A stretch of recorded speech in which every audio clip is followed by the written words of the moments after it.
Good morning. I hope the vibration machine isn't catching the microphone. I just need it to keep my leg muscles going while I'm sitting down for the vast majority of the day in front of a computer. I normally have an exercise bike with a platform on it, but that's at my brother's house. So this vibration machine, 40 quid, second hand, lovely jubbly. Helped my dad out immeasurably with his walking. Highly recommended if you need exercise. But this isn't a video about vibration machines. Let's take a look at yesterday, and it was a surprisingly readable Monday. I really hoped you filled your boots. Everything I mentioned came to fruition, even the warnings that we could get an early goal in the Wolves match, given the fact that Man United away from home just seemed to be set alight, scoring 2 goals now. What's that, 5 consecutive matches away from home? Wolves, well, they were doing the old numbers game, weren't they? 64th minute, 67th, 72nd. Not today or yesterday. First goal was absolute horror show. But let's have a look. Hopefully, you spotted the trades and you got stuck in. We start with our old pals. I think I'll have to turn the vibration machine off. There we go. Starting with our old pals Vegler against Brøndby. 2.5 goal play. How would you play this if it's 0-0 at half time? So have a think. If you've got a solution, give me a comment below. How would you have played this 0-0 at half time, knowing the reputation Brøndby have and the reputation Vegler have for 2.5 goals? I've got an idea. If it's 0-0 at half time in a match you fancy over 2.5 goals in, back over 1.5 goals. Because then you only have to get 1 goal and you're half the way there. That came in the 49th minute with Gammelgaard. Brøndby were looking very good, to be honest with you. Did deserve that equaliser from, excuse my French, fuck you da. And then Mr. Pence, not Mike, but Mr. Pence decided to get red carded for Brøndby.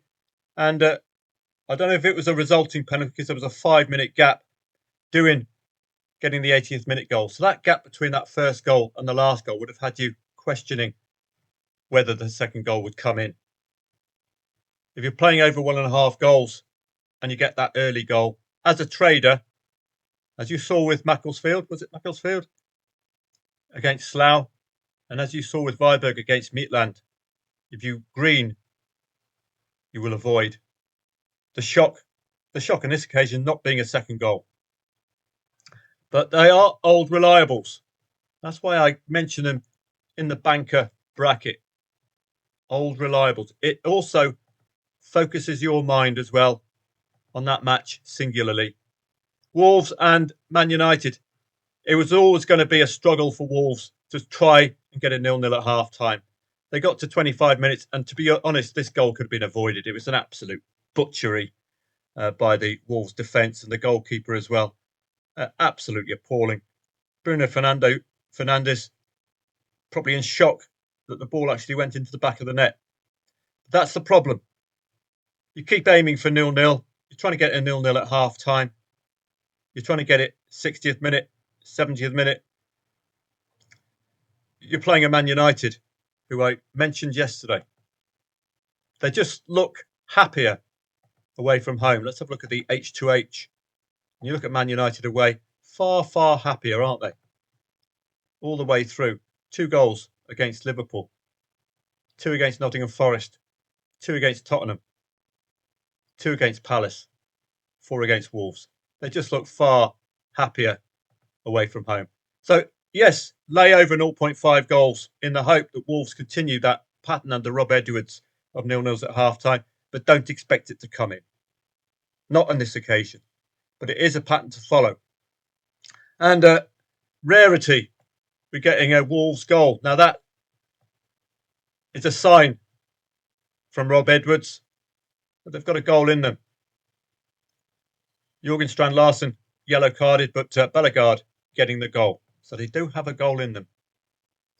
I suppose the draw at half-time, ultimately layable with Man United's 2-goal habit. If Man United score and you've laid the draw, bang, you're in action. And 51st minute, didn't leave you long to wait for that. So all in all, yes, lay over 0.5 goals. Was it a success? No, it wasn't. But we weren't expecting it to, were we? I did mention that yesterday. That 2-goal habit of Man United's coming back to bite Wolves. Very, very negative football indeed. Moving down to other bankers. Pisa and Parma, we were very, very close to this being a 0-0 at half-time. Very, very unlucky, I have to say. I did mention lay over 0.5 goals. And what happens? Unpronounceable man, Adrian Benedniaks, getting a penalty.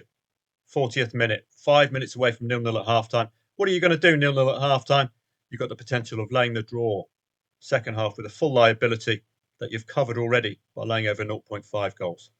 Very, very unlucky. That's got 0-0 written all over it, hasn't it? Pisa at home. If you've looked at the head-to-heads, Pisa at home, 0-0, 0-0, 1-0. Once you face the big boys, they don't mess about. But elsewhere, 1-0 Merchants, 1-0, 1-0, 0-0, 0-0, 0-0. You contrast that with their away form, and it's quite something for Pisa. So we were a tad unlucky there not to get to 0-0 at half-time. This was a far better Monday coupon than I've seen in a very long time. I think the fact that we're choosing teams to really focus on is really coming to help us, hasn't it? And how about this? I did tell you in the research, and I told you in the video yesterday, Torino, if they score 2 goals, don't panic, Mr. Mannering.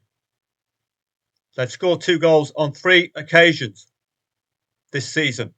2 of them, they've failed to win. So I hope you learnt your lesson from Jutland as far as insurance is concerned, if you did get involved initially at the 10th minute. And it was a penalty, so people like Stephen Francis would have noted that. So it's not a deserved lead. It's a given penalty. And then Frank Zappa in the 17th minute, scoring a goal. That's your first play.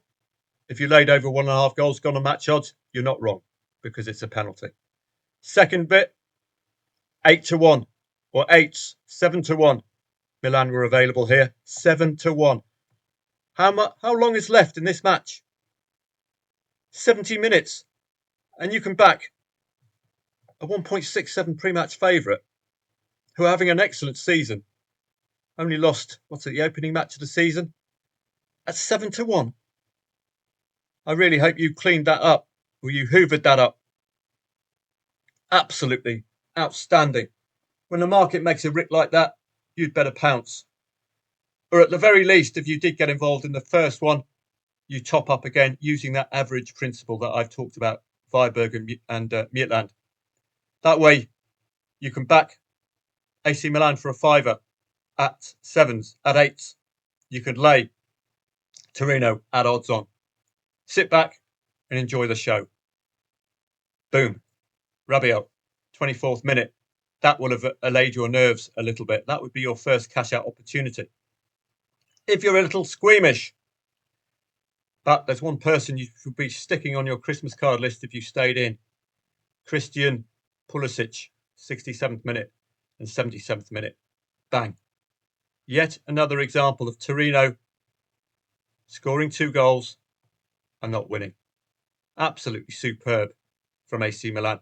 This is a real rarity for a Monday. A few readable matches. Monday and Friday tends to be the graveyards. Just tends to be the way. They are great days to have off for me. Elsewhere, lower tiers, Italian Serie B, lots and lots of score draws. You tend to get them at the end of the season in lower tier Italian football. The draw tends to be the favourite at the end of the season in some of these matches. But looking at Modena, Catanzaro, been a tad frustrated had you been tempted into these lower tiers. But that said, Modena did open the scoring, and in that regard, probably not a trading angle. So it was a very late penalty from Pitarello for the away side. Nothing to trade, really. Had it been a 0-2 lead for Catanzaro, or had Catanzaro scored first, I think I would have had a different light on that match. So focusing on bankers, I think, is proving fruitful, and I'll be doing that again today. If we do have bankers, that is, caveat. Spain to finish. Osasuna 1.67 home favourites doing the job. That's what you expect. So no surprise there. Besiktas and Gaziantepspor. If you're going lower tier, I think Gaziantep taking the lead on a couple of occasions. Bayo and then Toure getting the equaliser before half-time, which is exactly what you want, just to allay your nerves. But value, if you're a 1.3 shot and you conceded in the 7th minute, there's no panic. 83 minutes to go. Highly unlikely to find value unless you go into the half-time market. Tammy Abraham, remember him? Coming on, making it 2-2 after Bayo got his second goal. There are some real quality players in Turkey because they're trying to aim for the Champions League. They even hired the special one and Ole Gunnar Solskjaer, and both of those failed. But we do have some very recognisable names. Yilmaz, you remember him? So some very familiar names, particularly with the big teams in Turkey.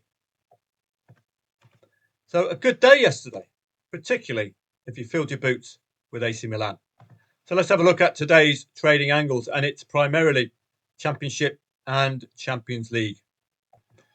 For you early starters as well, the AFC Champions League has been pretty reasonably tradable, tending to look mostly for me at Qatari, Saudi Arabian sides at home, very strong favourites.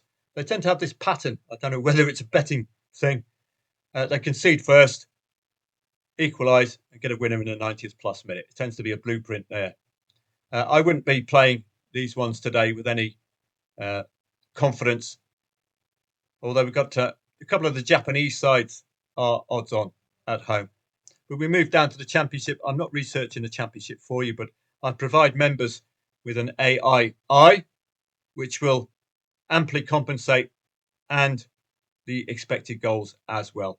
As you know, in the Championship and the lower tiers, my main focus will be on the odds-on favourites. And note Coventry's odds today.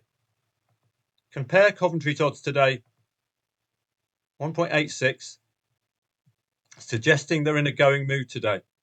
Compare that with their odds against Ipswich, and you'll notice something. Look at the scoreline as well, and look at Coventry's odds against Ipswich, 3.6 outsiders. Okay, now when Coventry have been odds-on favourite, they have really delivered. They tended to concede first 3 consecutive matches, I think it was, and then Fat Frank getting out, and off we go. 1.86, superb stuff. So expect a positive performance from Coventry today. Would be could be a banker. The reason I've starred these, they're not bankers, but they are odds-on favourites. Southampton have turned things around under this new manager. Chock full of goals, even when not priced to be chock full of goals. This is the new manager. Guess when he came on board? Can you guess? Boom, boom, boom, boom. 2 goals against Millwall. Boom. So you've got a green light, I think, today to keep an eye at least on Southampton. I wouldn't be putting anything in a Championship as an ultra banker, but the form they're in, I expect goals. And if the Baggies score first, I expect them to deliver. Talking of goals, Sheffield United have an excellent reputation now. The manager's returned, Chris Wilder. 3+ goals. So that 1.56 does look well worthy of your attention. And we've got Watford against Sheffield Wednesday. If you look at the standings, it'll give you some idea of why Sheffield Wednesday aren't favourite. I think they've been shorn of a few points as well, haven't they? Minus 18 points, Federation decision. So they're stuck. I think if I was the Sheffield Wednesday manager, I'd be looking at fielding some youth, get some experience under their belts. And then your rather inevitable fall down to English League One. This must have knocked the stuffing out of them.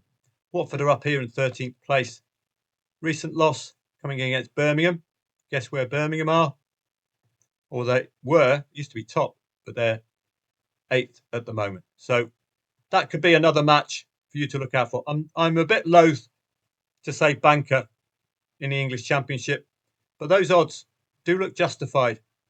We've got the new manager full of goals, Saints. We've got Chris Wilder full of goals, Sheffield United, and Watford playing a side on minus 10 points. Champions League will have to be a watching brief, I'm afraid. No point researching. Or I have done research, mostly to look at the teams in the standings. For example, Tottenham and Slavia Prague, a bit too near the 24th place. Slavia Prague outside the 24th place. Need to get a win because it's getting tight. It's getting very, very tight. So this is what I use to get motivation. Anyone outside of this group here will be keen to get a win. As I mentioned, Slavia Prague, a win, they're on to 6 points. Also look for motivation from sides outside the top 8 to try to get in to the top 8. Tottenham, for example, with a win today, zoom up to 11 points, could break into the top 8. That's the only motivating factor I can find in the Champions League. As you know, they're all pretty much quality sides, aren't they? So take your cues from the market. Kairat Almaty have all sorts of problems. I did do this research for members, so they've got it on hand. What I've done is I've just collected the standout hot streaks, and I've just given you an idea of the motivating factors. Even Bayern Munich and Sporting, the motivation for both of these two is to stay in the top 8. Similar story for Chelsea. Now you know why Atalanta lost to Hellas Verona at the weekend. No coincidence, is it? Atletico Madrid losing away to Atletico Bilbao at the weekend. With this match in mind. They're so important now, these Champions League matches. Royal Union St Gilward getting only a 1-1 at the weekend, coming from behind when strong favourites at home. Now you know why. Tottenham, well, Slavia Prague look out of it, but a win for Slavia Prague could change the whole complexion of their match. So I'm not doing anything for you. What I would recommend you have a look at, and I've done this for members, is just to take out the hot streaks here. Give you a nice, quick précis of both teams. Okay? That will give you a nice, quick look at the Champions League. But no point me researching at all both of these leagues. It's just not worth my while. It's a competitive championship, and the Champions League, you take your cues from the market. These sides are very rarely going to meet each other, so you can't look at league form, and indeed, you can't even look at expected goals here either. But you can look at XG for some of the championship matches. So let's have a look at that. Coventry maybe would be a good example for you, wouldn't it? So let's take a look. This is some of my Motown music I've been doing with AI. Fantastic. I love Motown. But let's have a look at Coventry. So I've done this for members. Rather than me researching and not providing you anything, let's get AI working on the case. And you can quite clearly see the strengths of Coventry City, can't you? Creating enough chances on average to score 2 goals a game and delivering on that. Do concede though. Preston North End might get a goal today, but Coventry at their very best should cap them at a single goal. But that is absolutely standout, isn't it? Anything 2 or higher. It's just exceptional expected goals for. It would be nice to get expected goals under the new manager in isolation, but we don't have that. Thanks to the new manager, Southampton's expected goals has increased markedly, the average at least 1.82. And they're delivering on that, aren't they, since the new manager's come on board, scoring 2 goals with relative ease. But they still have that problem defensively. When you're creeping up above 1, it does give the opponent a chance for 2 goals. The expected goals for Sheffield United will be rising if Chris Wilder can keep getting 3 goals out of his team. 1.47. The problem they've had season long, and this is season long, a chance for sides to score 2 goals against them, but Norwich as well could be in a whole heap of bother with Sheffield United's good or recent scoring form. Leave your comments below if there's an AI app you'd like me to create for you. If I can do it, or if AI can do it, I can do it. So get in touch. Leave a comment below. Any AI app you'd like me to create to make your life easier. Have a great day, and I'll see you later.